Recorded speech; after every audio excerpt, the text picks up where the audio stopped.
You ask Tiger to solve. This deals with linear equations with one unknown. The final result is n equals negative 288. Let's solve it step by step. Group all constants on the right side of the equation.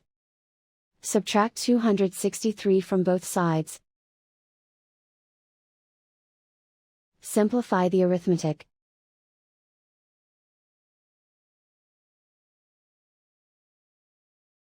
Isolate the n.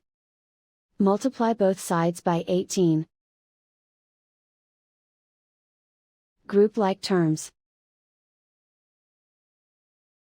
Multiply the coefficients.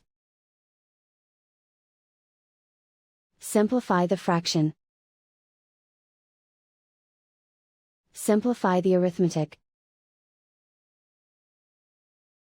And so the final result is n equals negative 288.